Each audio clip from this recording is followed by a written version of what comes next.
عباده الذين اصطفى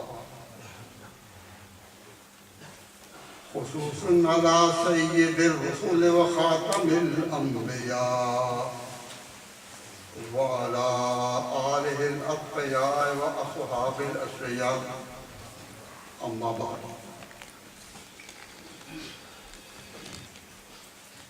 حضرات علماء کرام واجب الاحترام بزرگان قوم سامعین عزیز میں نے صرف اما بات کہا ہے اور آگے بات کوئی نہیں نہ آیت پڑھی نہ کوئی حدیث پڑھی صرف بتلانے کے لیے کہ اب اس کانفرنس کے ختم کا وقت آ پہنچا مجھے یہاں آنے سے پہلے برگرامی صاحب نے فرمایا تھا کہ دعا آپ کریں گے تو دعا کب ہوتی ہے جب مجلس ہو چکے تو اس وقت میرا ارادہ یہی ہے کہ دعا پر اکتفا کروں لیکن اس کانفرنس میں مولانا نعمانی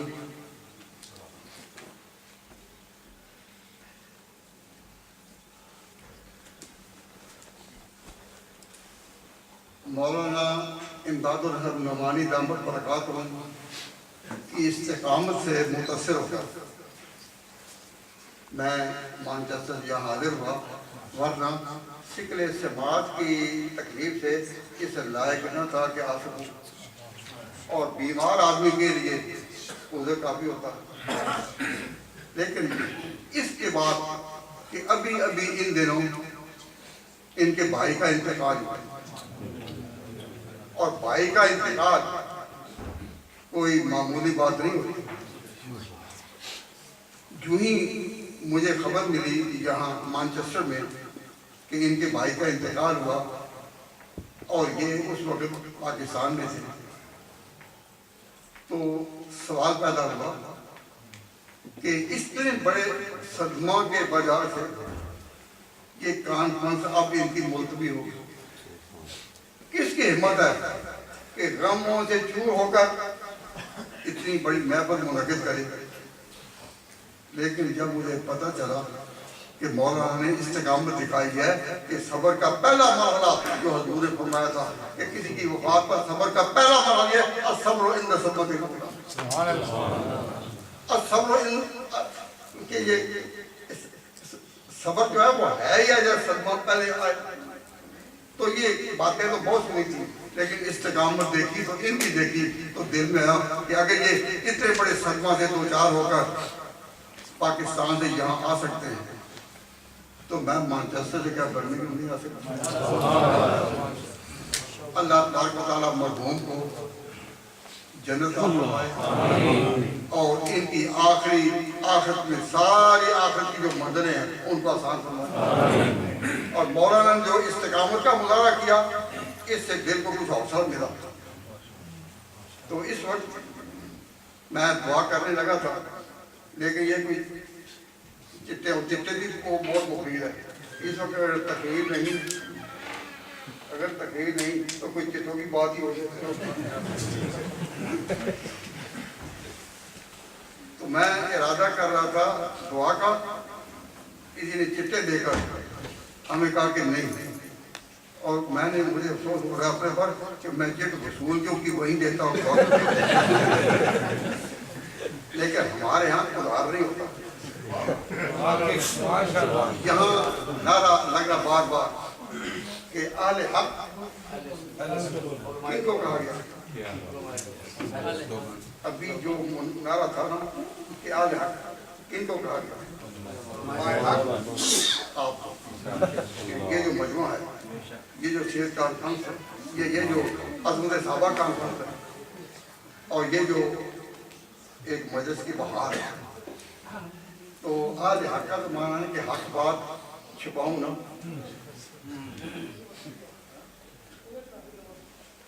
نو وارد میں خانہ ہوں عدم معلوم میں یہ جام میں کیا اس ہوش میں کھویا بیٹھا ہوں پرہیز کروں یا پی جاؤں میں حیران تھا، لیکن بار بار کے گزارا لگا تو دل نے مجبور کیا کہ میں حق بات کہہ دوں، لیکن منتظمین سے معافی کے ساتھ اجازت ہے۔ ابھی آپ نے ایک بات سنی تھی، نبی پاک صلی اللہ علیہ وسلم کی عقیدت میں خلوص دل سے جو بات کہی جائے اللہ قبول کرے، اور جو زیادتی ہو گئی وہ معاف کرے۔ لیکن اہل حق کا دائرہ اہل حق کا، ہم نے اسی شہر سے توحید کے جھنڈے اٹھائے تھے، اور سب سے پہلے برمنگھم میں اس نام پر اسی عنوان سے کام کیا، جس کی تکمیل پھر شفیل میں ہوئی۔ تو میرا ضمیر مجھے مجبور کرتا ہے کہ میں کہوں کہ یہ شعر جو کمر کو توڑتا ہو، جو دلوں کو جوڑتا ہو، اس میں صحیح بات یہ ہے کہ چاند کو دو ٹکڑے کرنا یہ فعل خدا بندی ہے۔ ہمارے اور ہمارے اساتذہ بزرگوں کے عقیدے کے مطابق معجزات جو ہیں وہ سارے اللہ کا فعل ہوتا ہے، اللہ کا فعل۔ تو چاند کو دو ٹکڑے اللہ نے کیا، جس طرح معجزات جو ہے وہ اللہ کے، اس میں عزت ہوتی ہے پیغمبر کی، اعزاز ہوتا ہے اس کا، صداقت ہوتی ہے اس کی، صداقت کے پھول کھلتے ہیں۔ لیکن مولانا علماء اس سے ایک پر تجیب برپا ہے، بتائیے کہ چاند کو دو ٹکڑے کرنا یہ انسان کا، پیغمبر کا، یا کسی فرشتے کا کام ہے یا اللہ کا؟ آپ حق کی گواہی دیتے ہیں۔ تو اگر ہم یہ بات سنیں کہ جو کمر کو توڑتا ہو، جو دلوں کو جوڑتا ہو، اور سب ہم اٹھ کر دعا کر کے چلے جائیں، تمہارا ضمیر برآمد کرے گا کیا اہل حق یہی ہوتے ہیں؟ دیکھیے چاند کہاں ہے؟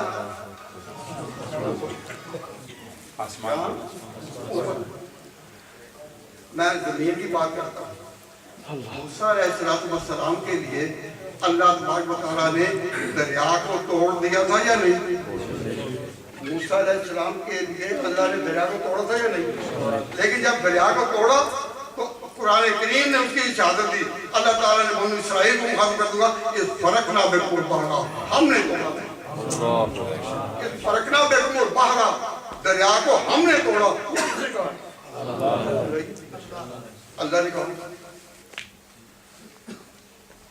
اس فرقنا بکم البحر کس نے کہا اور کہاں کہا قرآن میں؟ کوئی نہ کہ ضعیف روایت کا سہارا نہیں دے رہا۔ اللہ نے کہا کہ ہم نے دریا کو توڑا، تو دریا کو توڑنے والا بھی اللہ اور قبر کو توڑنے والا بھی اللہ۔ دریا کو توڑا عزت موسیٰ کو ملی، اور قبر کو توڑا عزت مصطفیٰ کو ملی۔ لیکن ہم آپ حضرات کو اپنی مجالس میں جب ایسا آنے کا موقع دیتے ہیں تو خلوص کے ساتھ بھی، کوئی برے ارادے سے نہیں، خلوص کے ساتھ بھی جو بات توحید کے عقیدے کے خلاف کہی جائے ہم کہیں گے، اور اس کو بیان کرنا، اس کو واضح کرنا ہماری شریف ذمہ داری ہے۔ ماشاءاللہ۔ تو میں یہ بات جو آپ سے کہہ رہا ہوں یہ فرد عقیدت میں کہی جائے تو دعا ہے اللہ معاف کرے، لیکن مسئلے کو بتانا یہ کہ معراج مثلا نبی پاک صلی اللہ علیہ وسلم براق کی سواری کے ساتھ جب مسجد حرام سے چلے اور مسجد اقصی پہنچے تو اللہ تبارک و تعالیٰ جل شانہ نے یہ بات بتائی کہ نبی پاک صلی اللہ علیہ وسلم کہاں سے چلے؟ من المسجد الحرام الى المسجد الاقصی، مسجد حرام سے مسجد اقصی تک۔ تو یہ کہا نہیں کہ حضور مسجد حرام سے مسجد اقصی گئے، یہ نہیں کہا۔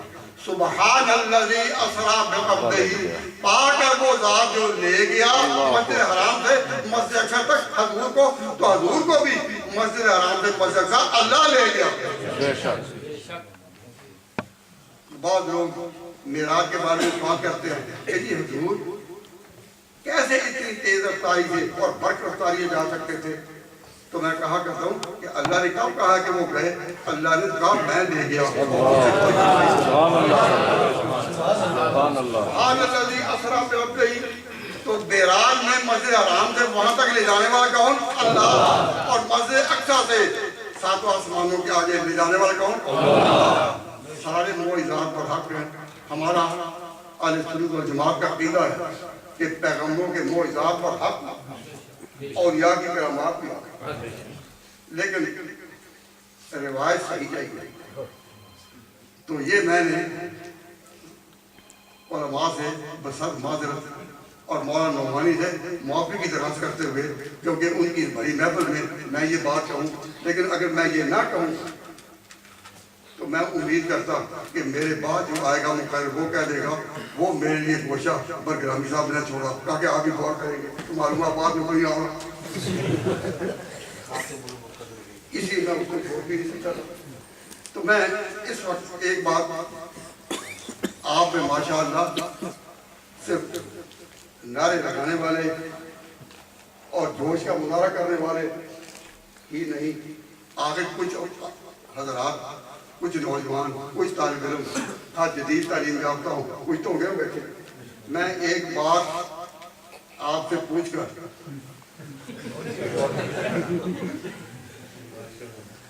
یہ رکوں پر رکے آ رہے ہیں تو الحمدللہ یہ رکے بھی رکیں گے نہیں. صرف ایک بات کہتا ہوں صرف عقل کی روشنی میں، اور ہمارے ساتھی جو ہیں وہ اس کی تائید کریں اگر صحیح ہے، نہیں تو انکار کر. ذرا ہے عقل کی جواب علم سے نہیں. کیوں؟ علم بعض کے پاس ہوتا ہے، بعض کے پاس نہیں. روایات بعض کے پاس ہوتی ہے، بعض نہیں. تاریخ کے اوراق کسی کے سامنے کھولتے ہیں، کسی کے نہیں. لیکن عقل کا پیمانہ تو ہر کسی کی بات تھوڑا بہت ہے، عقلی بات ہے. جب لڑائی ہوتی ہے برادری میں، وہ لڑائی برادری میں ہو یا ملکی سطح کی لڑائی جب ہوتی ہے تو ایک دوسرے کے خلاف جو ہاتھوں کی قوت ہے وہ تو ہوتی ہے. ایک دوسرے کے مقابلے میں ہاتھوں کی قوت کا مقابلہ ہوتا ہے. میں صرف زبان کی ایک بات کہنا چاہتا ہوں، اور سوال ہے میرا پڑھے لکھے دوستوں سے غور کریں. نبی پاک کے صحابہ میں آپس میں جنگیں ہوئیں یا نہیں ہوئی؟ جنگیں، اختلافات ہوئے. جنگیں صفین حضرت علی مرضا میں اور حضرت معاویہ میں ہوئی. جنگ جمل اصل میں جنگ نہ تھی لیکن وہ بھی جنگ کی صورت بن گئی.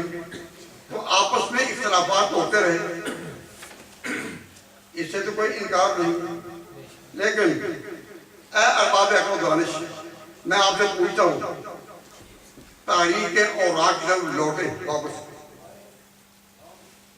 اس دوران کسی گروپ نے جن میں آپس میں کچھ اختلاف چلا، صحابہ میں کچھ اختلاف چلا، کوئی تقاضے تھے، انتظامی امور کے اختلافات تھے، لیکن کسی صحابی نے دوسرے گروپ کے کسی صحابی کے خلاف یہ الزام لگایا ہو کہ وہ یہ حدیث جھوٹ بیان کر رہا. حضور نے نہیں کہا.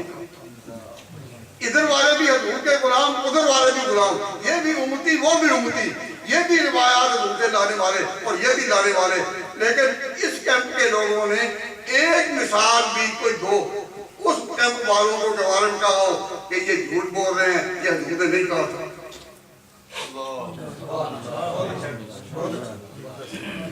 ہم جہاں دیکھتے ہیں کہ ہمارے اپنا حلقہ ہو، اپنے خیال کے لوگ ہوں، لیکن اگر کسی شہر میں دو مولویوں میں بھی اختلاف ہو جائے تو کتنی باتیں سنتے ہیں اس کے یہ جھوٹ ہے، اور پتہ چلتا ہے کہ نہیں یہ جھوٹ ہے. لیکن جب صحابہ میں جنگیں ایسی ہوئی کہ خوریزی تک بھی نوبت پہنچی، لیکن ایک کیمپ کے آدمیوں نے کبھی کہا ہو کہ اس میں جو صحابی ہیں جنہوں نے کہا حضور نے کہا، حضور نے نہیں کہا تھا، جھوٹ بول رہا. ایک بھی مثال ہے نہیں.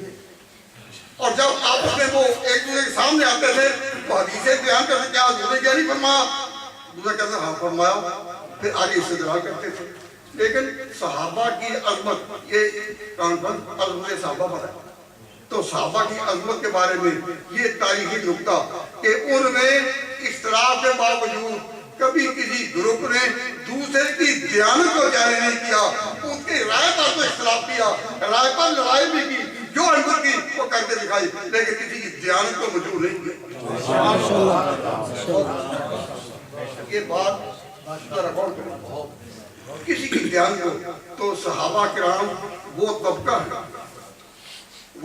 ہے کہ عظمت ان کو جھک کر سلام کرتی ہے، عظمت صحابہ کے عنوان پر جمع ہونے والے صحابہ کرام وہ طبقہ ہے کہ انتہائی اختلافات اور ایک دوسرے کے خون کے پیاسے ہو کر مقابلوں میں آ کر بھی کسی نے دوسرے صحابی کی دیانت کو مجبور نہیں کیا۔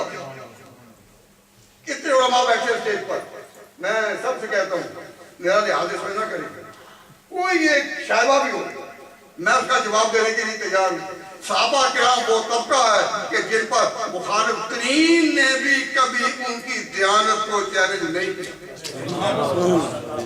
نہیں بات ٹھیک ہے نا؟ تو پہلا سوال یہ میں نے اسی سے بنا دیا سوال، ابھی نہیں دیکھے کہ جی عظمت صحابہ کیا ہے۔ عظمت صحابہ یہ کہ یہ وہ واحد طبقہ ہے کہ جن کی دیانتداری کے خلاف نہ زمین ہے کبھی اٹھا بات سنی گئی، نہ آسمان۔ نعرہ تکبیر، تاج و تخت ختم نبوت، شان صحابہ۔ اور جتنے بھی طبقات انسانی ہیں آپس میں جب اختلاف ہوتا ہے تو ایک دوسرے کے بارے میں کہاں تک نوبت نہیں پہنچتی، اور ہم کیا کچھ نہیں کہہ جاتے، لیکن ہم اس طبقے کی عظمت کو سلام کرتے ہیں کہ جن کے مخالفین نے بھی ایک دفعہ بھی کسی کے بارے میں دیانت کا الزام نہیں لگا کہ نبی نے یہ بات نہیں کہی تھی، اس نے نبی کے نام پر کیوں کہی۔ تو ابھی مولانا اور گرامی بیان کر رہے تھے کہ جہاں یہ چار جمع ہو جائیں تو یہ انجام ہے، تین ہو جائیں جمع تو یہ بات ہے، اور دو بھی ہو جائیں تو یہ بات ہے۔ تو مولانا جب تشریف لائے تو میں نے کہا میں ذرا سنتا ہوں، پوچھا تو آپ نے دو کے بعد ایک کی بات کہی، کہتے نہیں ایک کی تو نہیں کہی، میں نے کہا پھر ایک کی میں کہہ دوں آپ کی بات۔ کہاں سے پہنچے؟ تین تک، اور تین سے پہنچے دو تک۔ اب میں کہتا ہوں کہ نبی پاک صلی اللہ علیہ وسلم کے صحابہ کے بارے میں عظمت کا عنوان، بلکہ اگر کوئی مورخ تاریخ لکھے عظمت صحابہ کہ عظمت صحابہ کانفرنس میں جو عظیم نکتہ ہے وہ یہ کہ پوری تاریخی نقوش میں یورپ والوں نے بھی اپنی تاریخ میں لاکھوں صفحات لکھے، ایشیا والوں نے لکھے، ایک دوسرے کے مخالفت میں جب آتے ہیں تو کیا کچھ نہیں لکھا جاتا، تاریخ کو کس طرح منسوخ کیا جاتا ہے، لیکن ہم حضور کے غلام اور اس امت محمدیہ کے افراد جو ہیں ہم بڑی خوشی سے اعلان کرتے ہیں یہ وہ مقدس طبقہ ہے جس کا ہم طلب ہے کہ جس پر مخالف ترین لوگوں نے بھی ان کی دیانت کو مجبور نہیں کیا۔ کیوں؟ اس لیے کہ پیغمبر نے جب کہا نا کہ بلغوا عنی ولو آیا، تو ایک میرا صحابی جو بھی روایت کرے وہ آگے دین پہنچے، تو پیغمبر نے صحابہ میں سے ہر ایک کی دیانت کی توثیق کی جب کہا بلغوا عنی۔ میں ایک پڑھا دیا بلغوا عنی ایک، حضرت صلی اللہ علیہ وسلم نے جب کہا ہر ایک کو مجھ سے جو سنو آگے پہنچاؤ، اور یہ بلغ شاہ جو حاضر ہے وہ غار تک پہنچائے، تو جو حاضر ہے وہ ایک ہو تو غار تک تبھی پہنچائے گا نا کہ ایک کی دیانت مجروح نہ ہو اور کسی لحاظ سے پر شبہ نہ ہو۔ سبحان اللہ، سبحان اللہ۔ تو یاد رکھو یہ مولانا نے عظمت صحابہ کا عنوان رکھ کر وہ جس کو کہتے ہیں ہیرے کی کنی اس سے اپنی بات کا آغاز کیا۔ تو میں اس طبقے کو خراج عقیدت پیش کرتے ہوئے کہ نبی پاک نے ہر ایک صحابی کی دیانت لائق اعتماد سمجھی اور اس کو کہا کہ تم مجھ سے ایک بات بھی سنو تو آگے پہنچو۔ تو سب صحابہ کی دیانت سب صحابہ کی دیانت وہ کسی الزام سے بالا ہے یا نہیں؟ بے شک ہے یا نہیں؟ بے شک حضرت علی مرتضیٰ نے حضرت امیر معاویہ رضی اللہ تعالیٰ عنہ نے جتنی بھی روایات پیش کی اور وہ اپنے خطبوں میں پیش کرتے رہے، اختلاف کے دور میں پیش کرتے رہے، کبھی نہیں کہا کہ انہوں نے جو حضور کے نام پر روایت پیش کی ہے وہ صحیح نہیں کر رہا، اور انہوں نے بھی ان کے بارے میں کسی ایک مجلس میں نہیں کہا کہ نبی پاک کے نام پر یہ بات جو اس سے پھیلا دی گئی۔ حضور اکرم صلی اللہ علیہ وسلم نے حضرت طلحہ اور زبیر کے بارے میں جو کہا تھا، مثلا حضرت زبیر اس طرح دوسروں کے سامنے تھے کہ گویا حضرت علی کے خلاف، تو کسی نے حضرت علی کو جا کر خبر دی کہ زبیر کو کسی نے مار دیا ہے، تو اسی وقت حضرت علی نے کہا کہ جس سے مارا ہے اس کو بشارت دے دو۔ حضور نے کہا تھا زبیر کے بارے میں کہ جو اس کا قاتل ہو اس کو جہنم کی بشارت دے دو۔ صفیہ کے بیٹے پر جس نے حملہ کیا اور اس کو قتل کیا اس کو جہنم، تو حضرت علی نے یہ جو کہا یہ اس زبیر کے بارے میں جو اس وقت ان کے مخالف تھے، انہوں نے خوشی کا اظہار نہیں کیا، کہا اس کو بشارت دے دو۔ تو صحابہ کے بارے میں ہمارا یہ بنیادی عقیدہ ہے، بنیادی، کہ ان میں سے انتظامی اختلاف ہو سکتا ہے، رائے کا اختلاف ہو سکتا ہے، فقہی اختلاف ہو سکتا ہے، لیکن دیانت کسی کی مجروح نہیں، دیانت کسی کی مجروح نہیں۔ اور ایک نکتہ مجھے یاد آ رہا ہے، علامہ ابن امیر الحاج نے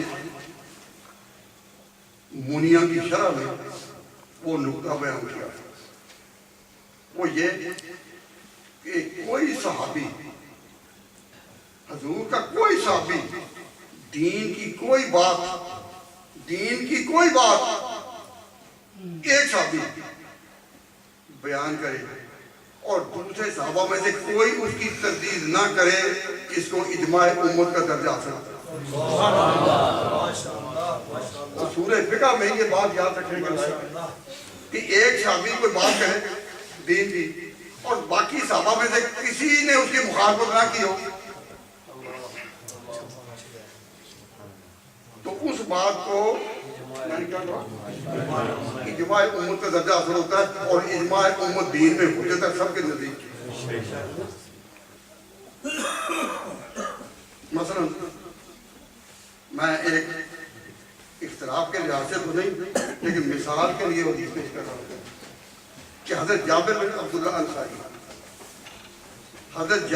عبداللہ انصاری حضور کے بڑے جلیل القدر صحابی اور اہل علم صحابہ میں سے، آپ نے بیان کیا کہ سورۃ فاتحہ پڑھے بغیر نماز نہیں ہوتی، سورۃ فاتحہ پڑھے بغیر نماز نہیں ہوتی، مگر جو امام کے پیچھے ہو اس کی حجت ہے۔ حضرت جابر نے کہا، کیا کہا کہ من صلی رکعتن، جس نے ایک رکعت نہیں پڑھی فلم یقرأ بها بأم القرآن اور سورۃ فاتحہ نہیں پڑھی فلم یصلی الا ان یکون مع الامام، کہ جس نے نماز پڑھی اور سورۃ فاتحہ نہیں پڑھی، ایک رکعت نہیں پڑھی، فلم یصلی، اس کی نماز نہیں، الا ان یکون مع الامام، مگر جب امام کے پیچھے ہو تو ہو جاتی ہے۔ یہ کس نے کہا؟ ایک نام لو، حضرت جابر۔ اور یہ روایت جو میں پیش کر رہا ہوں یہ ترمذی شریف میں بھی ہے اور موطا امام مالک میں، اور اس کی صحت میں کوئی شک نہیں کہ جابر نے یہ کہا۔ میں نے جب یہ روایت دیکھی پڑھی تو میرے ذہن میں سوال اٹھا کہ سارے صحابہ نے جب یہ سنی تو کسی ایک نے بھی کہا کہ جابر کا فتویٰ غلط ہے؟ کسی ایک نے بھی کہا کہ جابر نے غلط بات کہی ہے؟ تو مجھے ایک روایت بھی نہیں ملی کہ کوئی جابر سے ٹکرایا ہو۔ معلوم ہوا کہ جابر نے جو بات کہی ہے اس کو اجماع امت کا مسئلہ ہے۔ جو پڑھتے ہیں ہم ان کو ملامت نہیں کرتے، اختلاف نہیں کرتے، کیوں؟ یہ ملک ایسا نہیں کہ ہم ان پوری مسائل میں اختلاف کریں، لیکن امت کو ایک رکھنے کے لیے ہم یہ کہتے ہیں کہ ایک صحابی جلیل القدر سکندر نے بات کہی تو مشرق سے لے کر مغرب تک اور عراق شام کسی جگہ بھی جہاں جہاں صحابہ پہنچے کسی ایک صحابی نے بھی نہیں کہا کہ جابر کی بات غلط. تو جب جابر کی بات کو غلط کہنا کسی صحابی نے بھی جرت نہیں کی تو یہاں کوئی برمنگھم کا آدمی کہے کہ نہیں تو اس کے نا سے نہ ہو جائے گی. تو مسئلہ یہ ہے کہ صحابہ کی عظمت کیا ہے کہ صحابہ جو ہیں اپنے سارے اختلاف کے باوجود سارے اختلافات کے باوجود اتنی ضرورت نہیں کہ کسی کی دیانت کو وہ مجبور کر کے کسی پیغمبر کے نام پر بات غلط کہی. ایک بات نہیں ملی. تو میں اس میں یہ کیونکہ انہوں نے کہا دعا کرنی ہے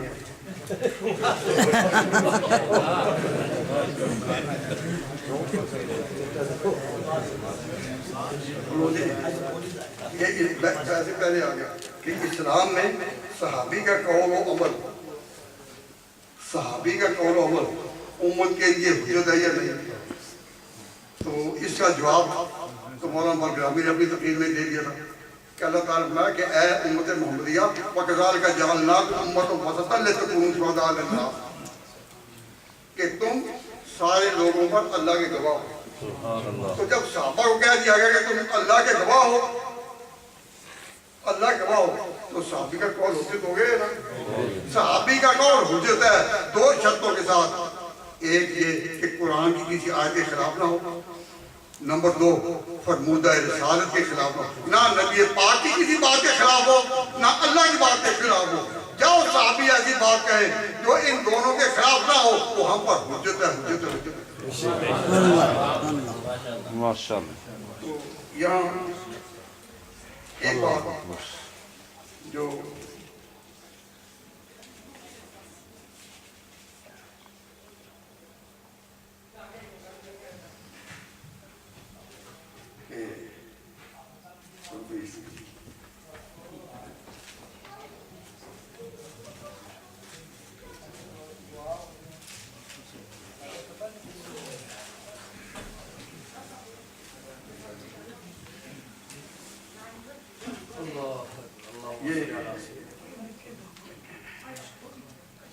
ایک سوال ہے کہ سعودی عرب کے مسلمان کیا سارے اہل حدیث ہیں؟ میں وہاں ڈیوٹی میں لگا ہوں. کیا سعودی عرب کے عام مسلمان کیا سارے اہل حدیث ہیں؟ میں عرض کرتا ہوں کہ ایسا نہیں. سعودی عرب والوں کا مذہب کیا ہے, ان کا عقیدہ کیا ہے؟ اہل سنت والجماعت. اہل حدیث نام سے سعودی عرب میں کوئی تنظیم نہیں. میں نے باہر وہاں جانے کا موقع ملا ہے, عمرہ کے لیے بھی حج کے لیے بھی, لیکن وہاں اہل حدیث نام سے کوئی تنظیم موجود نہیں. جب ان سے کہا جاتا ہے کہ تمہارا عقیدہ کیا ہے تو وہ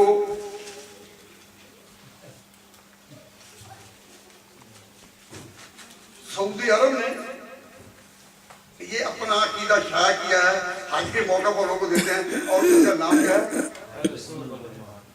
اہل سنت والجماعت کا عقیدہ. وہ اپنے آپ کو اہل سنت کہتے ہیں اور کہتے ہیں اہل سنت والجماعت ہیں. اور وہاں حنفی بھی ہیں, شافعی بھی ہیں, مالکی بھی ہیں, حنبلی بھی ہیں, اور سب اہل سنت والجماعت ہیں. انہوں نے ٹائٹل اپنا اہل سنت والجماعت رکھا ہے. اہل حدیث ٹائٹل سے آپ کو سعودی عرب میں کوئی تنظیم نہیں ملے گی. اگر یہ کوئی تنظیم مل سکتی ہے تو ایک علمی دائرے میں کہ یہ اہل تفسیر ہیں, چنانچہ آپ نے نام اشتہارات میں دیکھا ہوگا مفسر قرآن کہ جس کا ذوق تفسیر کی طرف گیا وہ اہل تفسیر ہے, اور جس کا حدیث کی طرف گیا وہ اہل حدیث ہے. جس کا ادب عربی کی طرف گیا وہ اہل ادب ہے. تو اہل حدیث ایک علمی طبقے کا نام ہے. عقیدے کے لحاظ سے یہ کوئی فرقہ نہیں. عرب کے لوگ سب اہل سنت والجماعت. آپ کو یہ دور سے کوئی نظر آ رہا ہے؟ آ رہا ہے. تو آپ کو جو دور سے نظر آ رہا ہے تو ہمیں یہاں سے سعودی عرب نظر آ رہا ہے.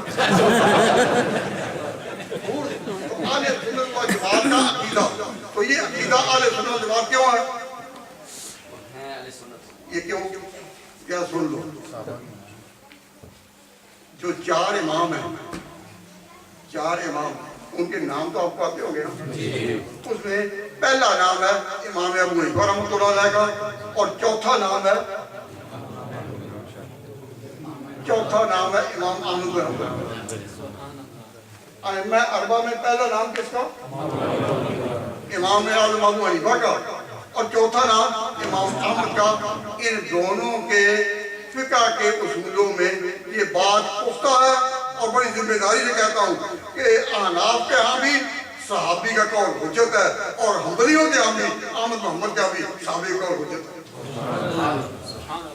4 اماموں میں 2 امام، امام اعظم اور امام احمد، دونوں کیا کہتے ہیں کہ صحابی کا قول حجت ہے۔ اب ہم کیسے انکار کر سکتے ہیں؟ کئی لوگ پوچھتے ہیں کہ جی صحابی ٹھیک ہے صحابہ، لیکن کیا حضرت عمر، حضرت معاویہ کیا برابر ہیں؟ دونوں صحابی، تو کیا دونوں برابر ہیں؟ ہم جواب دینے سے پہلے ان سے پوچھتے ہیں کہ تم بتاؤ کیا ستارے سارے ایک طرح چمکتے ہیں؟ کیا ستارے سارے ایک طرح چمکتے ہیں؟ سارے ستارے چمک اپنی اپنی ہیں، سارے صحابی شان اپنی اپنی مقام سبحان اللہ، سبحان اللہ۔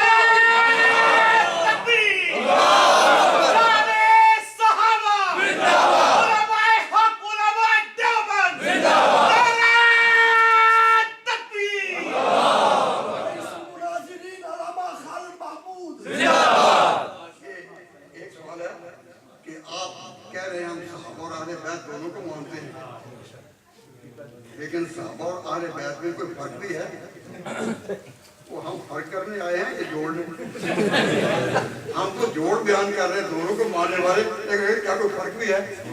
اگر میں کہوں فرق نہیں تو یہ بھی بات غلط ہوگی، اور کہوں فرق ہے تو یہ میرا موضوع نہیں فرق کرنا، میں جوڑنے کے لیے تو وہی شعر پھر پڑھتا ہوں، نوارد میں خاناؤں کا دم معلوم میں یہ جام نے کیا، اس ہوش میں کھویا بیٹھا، اس سوچ میں کھویا بیٹھا ہوں، پرہیز کروں یا پی لوں۔ بھائی کوئی فرق بیان کروں یا چھوڑ دوں؟ چلو آپ کہنے پر چھوڑو بیان کرو۔ سنیے، اہل بیت حضور کی اولاد، اختلاف کو میں چھوڑ دوں، کیا بیت ہے؟ حضور کی اولاد اور پھر ان کی اولاد اور اولاد، اور اب تک دنیا میں سادات موجود ہیں یا نہیں؟ اب تک دنیا میں سادات حضرت حسن اور حسین کی اولاد موجود ہے یا نہیں؟ نہیں موجود ہے نا؟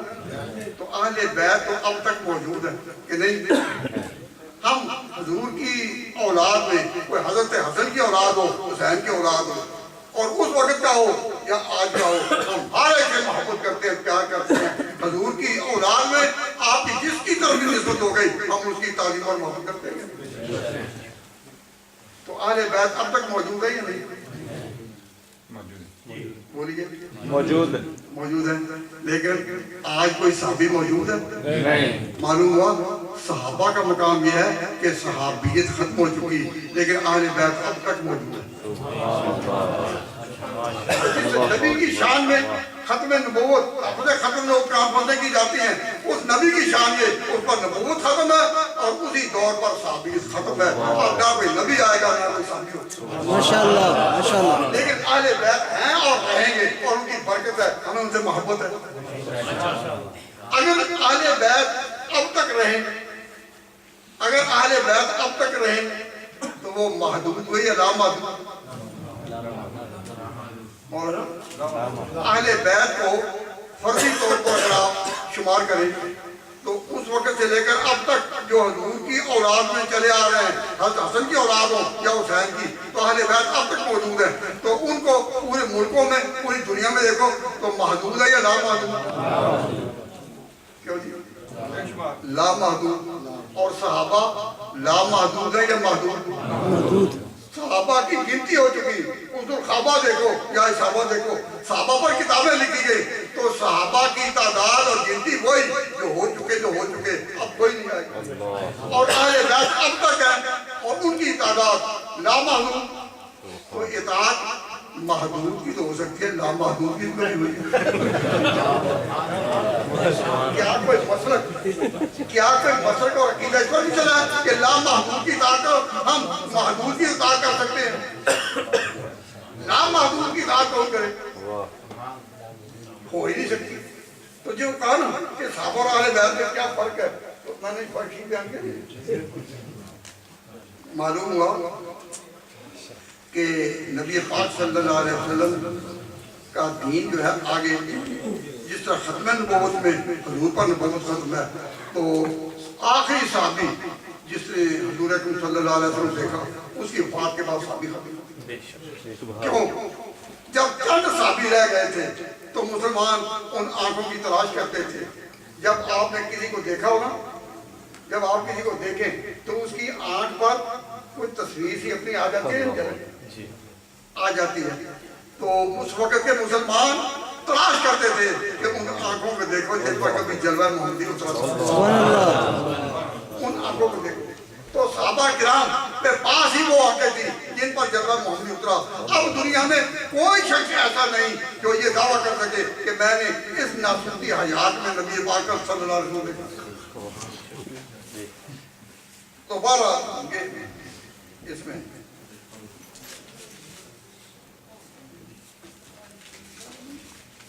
بھئی میں اس وقت بول دوں. دوسرا یہ کہ دین کس تاریخ کو مکمل ہوا, کہ دین کس تاریخ کو مکمل ہوا. میں بتا دیتا ہوں لیکن آپ سے کہتا ہوں یاد رکھیے. دین کس تاریخ کو مکمل ہوا, کہہ دو 9 ذوالحج. ذوالحج کی 9 تاریخ تھی, عرفات کا میدان تھا. اللہ تعالیٰ نے فرمایا تھا کہ آج الیوم اکملت لکم دینکم, آج میں نے تمہارا دین مکمل کر دیا. تو دین مکمل کیا ہوا؟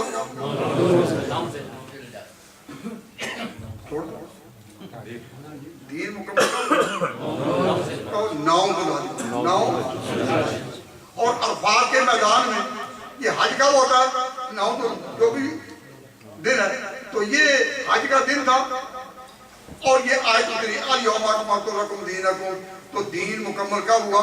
کہہ دو 9 ذوالحج کو. اور وہ بین الاقوامی اجتماع تھا, سارے اطراف کے مسلمان ادھر کے وہاں آئے ہوئے تھے. اللہ تعالیٰ نے آج میں نے تمہارا دین مکمل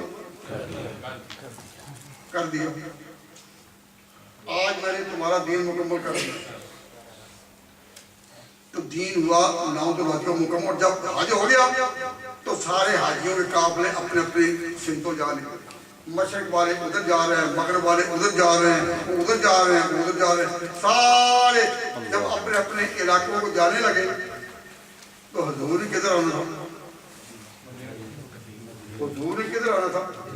کہو مدینہ کی طرف. یعنی حج تو مکہ کا علاقہ ہے نا جہاں ہوتا ہے, لیکن اس کے بعد آپ کوئی اپنے اپنے وطن کو جائے تو حجۃ الوداع کے بعد حضور نے کہاں آنا تھا؟ بولو مدینہ میں. تو جب حضور مدینہ آ رہے تھے تو آپس میں حاجیوں کے درمیان کبھی کوئی اختلاف بھی ہو جاتا ہے, طلاق کلامی بھی ہو جاتی ہے. تو کچھ صحابہ میں آپس میں کسی بات پر کوئی اختلاف ہو گیا. حضرت علی مرزا اور کوئی اور, ان دونوں میں خیالات کا کوئی ٹکراؤ ہو گیا. تو نبی پاک صلی اللہ علیہ وسلم نے فرمایا کہ دیکھنا علی کے بارے میں کوئی بے ادبی نہ ہو. من کن تو مولا علی مولا, جس کا دوست میں ہوں علی کو بھی وہ دوست رکھے. یہ نہیں ہو سکتا کہ مجھے تو دوست سمجھے اور علی سے وہ دوستی نہ ہو. آپ سب کی علی سے دوستی ہے یا نہیں؟ من کن تو مولا علی مولا, جس کا مولا میں اس کا مولا علی. اس حدیث کے ثبوت میں تو کوئی اختلاف ہے محدثین کا. حافظ جمال الدین زیلعی نے تخریج احادیث ہدایہ میں اس پر جرح کی ہے سند کے اعتبار سے. وہ لکھتے کم من حدیث کسو تو رواتوں بتعدد طرق و حدیث ضعیف کا حدیث العالم المعجوم کا حدیث من کنت مولاہ فعلی مولاہ بل قد لا یزیل کسرت طرق الا کو. تو سند میں تو ہو سکتا لیکن حضور اگر دو صحابیوں میں یا علی کے بارے میں بدگمانی کو دور کرنے کے لیے صلح کے لیے حضور صلی اللہ علیہ وسلم نے اگر ارشاد فرمایا من کنت مولاہ فعلی مولاہ جس کا دوست میں اس کا دوست علی, تو میں آپ سے پوچھوں یہ اعلان کہاں فرمایا؟ رستے میں ایک جگہ تھی جس کو عربی میں ذکر کیا جاتا ہے کہ غدیر خم. جگہ کا نام خم تھا, وہاں ایک تالاب تھا, اس تالاب کے کنارے صحابہ ٹھہرے تھے, وہاں رسول صلی اللہ علیہ وسلم نے ان میں جوڑ پیدا کرنے کے لیے کہہ دیا من کنت مولاہ فعلی مولاہ اور تو اس جگہ کا نام ہے غدیر. غدیر کہتے ہیں تالاب کو. پنجابی لوگ سمجھتے ہیں اگر تالاب میں سمجھیں تو چھپڑ کو سمجھائی جائے گا. چھپڑ تو چھپڑ کے کنارے صحابہ اترے. حضور نے علی کے بارے میں غلط فہمی دور کرنے کے لیے کہا جو مجھ سے پیار کرتا ہے علی سے پیار کرتا ہے, اور اہل سنت والجماعت اس وقت سے کہہ رہے ہیں کہ جس کا علی سے پیار نہیں اس کا نبی سے پیار نہیں. سعادت مند ہے وہ جنہوں نے علی کے نام کی مسجدیں بنائی. ماشاءاللہ علی کے نام کے بارے میں ہمارے دل میں کوئی بوجھ ہو تو کوئی محنت شاہی کرے اور پھر نام ہم کریں جن کے بارے میں دل صاف نہیں. انہوں نے جو یہ نام رکھا وہ صاف دلی سے رکھا ہے کہ بغیر. میں یہ بتاتا ہوں عقل صاحب جواب دیں اگر میری بات سمجھ رہے سنیے. اگر من کنت مولاہ فعلی مولاہ ہو خلافت کے لیے اعلان ہوتا کہ میں علی کو خلیفہ مقرر کرتا ہوں, تو علی کے خلیفہ مقرر کرنے کے لیے جگہ وہ تھی عرفات کا میدان یا یہ چھپڑ کے کنارے. سوچو اپنی سمجھ سے کچھ کام لو کہ جو بین الاقوامی درجے کے اور سلطنتوں و قیام کے اور ملکوں کی بقا کے اعلان ہوتے ہیں وہ مرکزی مقام پر ہوتے ہیں یا چھپڑ کنڈے.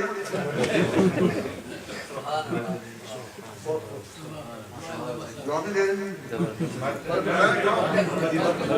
مرکزی مقام پر اگر خلاف علی کا اعلان ہونا ہوتا تو اعلان کہاں ہوتا؟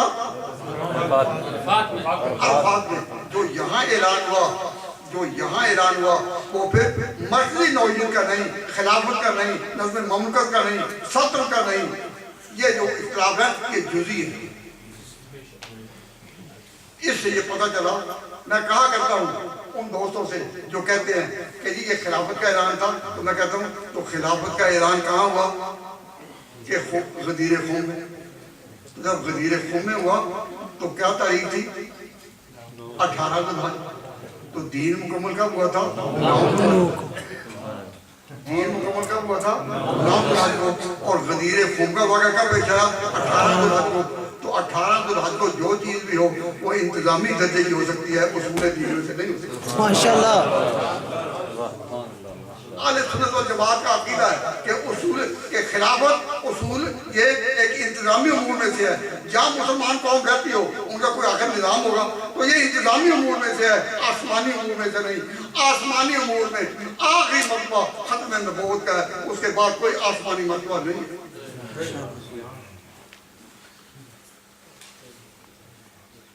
یہ دین بھی مکمل ہو گیا. اور یہ سوال ہے اچھا کہ آپ نے کہا ہم سب صحابہ کے غلام ہیں, لیکن آپ بتائیں کیا صحابہ میں کوئی علمی اور مسائل کا اختلاف نہیں تھا؟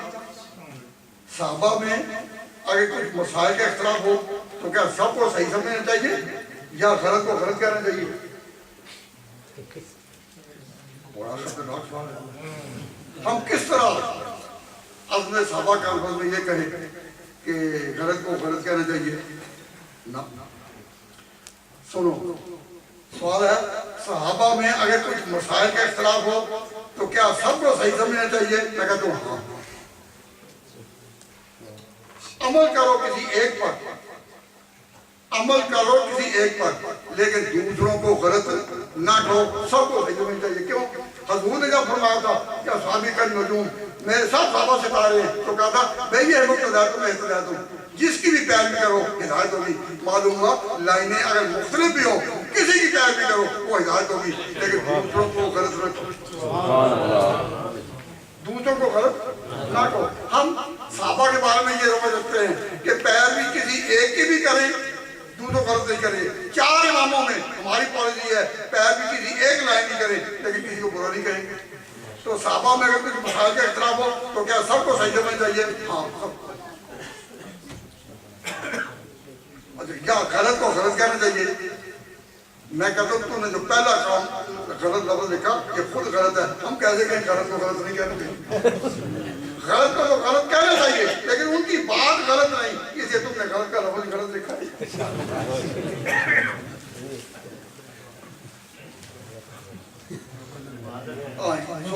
خلافت ایک انتظامی امور ہے یا اعتقادی؟ خلافت سلطنت کی ایک انتظامی چیز ہے, آسمانی چیز نہیں. جو آسمانی چیزیں ہیں وہ آسمان مقرر کرتا ہے, وہ اوپر سے آتی ہیں, اور جو انتظامی چیزیں ہیں وہ پبلک کے ہاتھوں میں شورا بینوں میں.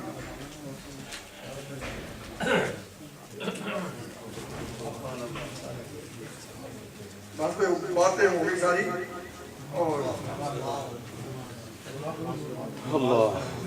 ایک بات سے بیٹھی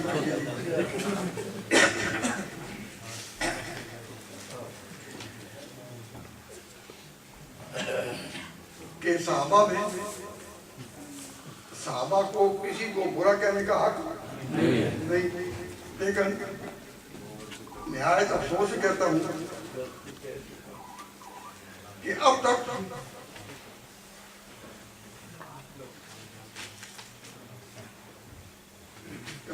بھائی ایک بات تھی بڑی ناگوار اور ناخوشگوار. پہلے تو میں نے ارادہ کر لیا بیان کر دوں, لیکن اب میں کہتا ہوں کہ بیان نہ کرنا بہتر ہے. آپ خوشی سے آئیں, خوشی جائیں, زخمی دل سے نہ جائیں. ہمارا پختہ عقیدہ ہے کہ صحابہ میں سے کسی کی بھی پیروی کرو اور بندوں کو غلط نہ کرو. یہ چمکتے ستارے ہیں, ستاروں سے جب ملے گی چمک ہی ملے گی, ستاروں سے ملے گی چمک ہی ملے گی. ہم کسی کو بھی برا اے شب کے پاس مانو اے آسمان کے تارو, اے شب کے پاس مانو اے آسمان کے تارو, تابندہ قوم ساری گردوں نشاط کو چھیڑو سروز ایسا جاگ اٹھے سونے والے, راہ برا کافروں کی تابع زمین تمہاری پیشانی چمکتی ہے, کافروں کو راہیں ملتی ہے. تو صحابہ کے بارے میں ہمارا بنیادی عقیدہ یہ کہ ان کی عظمت کے چراغ روشن ہو تو دین ہے. جہاں ان کی عظمت کو بیان نہ کیا جائے وہاں کوئی بھی دین نہیں. میں جب پہلے برمنگھم میں آیا تو کئی نوجوان جو یہاں تعلیم کے لیے آئے یونیورسٹیوں میں ڈگریز حاصل کرنے کے لیے, وہ جب قریب آتے تو کہتے علماء دیوبند کا مقصد تو ہے اعتدال کا اور ہمیں پسند ہے, موضوع پر چلتے ہیں.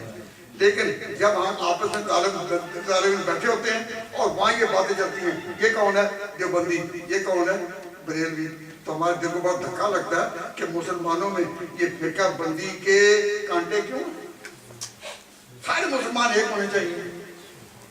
یہ ٹھیک ہے کہ دیوبند کے مسلک میں اعتدال ہے, لیکن اس نام سے جو تعارف ہو, اس نام سے جو تعارف ہو کہ یہ دیوبندی ہے, یہ بریلوی ہے, یہ مقلد ہے, یہ غیر مقلد ہے, یہ حنفی ہے, یہ فلاں, تو ہمیں دل کو پریشانی ہوتی ہے کہ مسلمانوں میں یہ فرقہ بندی نہیں ہونی چاہیے. کیا کریں؟ میں کہ پریشانی تمہیں ہے تو تم ہی کچھ کرو, ہمیں تو کوئی پریشانی نہیں. جن کو ہو وہ اس کا علاج کریں کہ نہیں یہ کوئی علاج ہوتا ہے. تو میں بہت سوچتا رہا, اور جب انگلینڈ میں مجھے بھی کچھ تجربہ ہو گیا, مانچسٹر یونیورسٹی کے اسٹوڈنٹ کو بھی, بلکہ وہاں تو ایک علاقہ ہے جس کو کہتے ہیں کہ یہ علاقہ ہے آف یونیورسٹیز, ایک مانچسٹر میں کئی یونیورسٹی. تو جب طالب علم سوال کرتے تھے تو حل کرنے کے لیے میں نے ایک نسخہ استعمال کیا, اور الحمدللہ جہاں بھی وہ نسخہ استعمال کیا شفا ہو گئی, پھر کسی نہیں. تو میں نے کہا اے نوجوانوں, یونیورسٹی کے طالب علموں اور کالجوں کے طالب علموں, اگر تمہیں فرقہ بندی کے اس نام سے پھر کہ بندی کس نام سے کوئی دل پر بوجھ آتا ہے تو ایک ایسا نام اختیار کرو کہ جس سے پھر کوئی نفرت نہیں کرے گا. وہ کہنے لگے وہ کیا نام ہے؟ میں نے کہا تم سے جا کوئی مجھے پہلے کہو میں مسلمان ہوں. اس کے پوچھ بات پوچھے کہ ان میں سے لائنیں کتنی نکلی ہیں تم کہو لو تو سب کو ہم صحابہ کی لائن ہیں. سب کو ہم صحابہ تو صحابہ کا نام ہے اس کے خلاف میں کوئی جرت نہیں کرے گا. تو میں نے جہاں بھی یہ نام پھیلایا تو لوگوں نے اس کو قبول کیا کہ ہم صحابہ کی لائن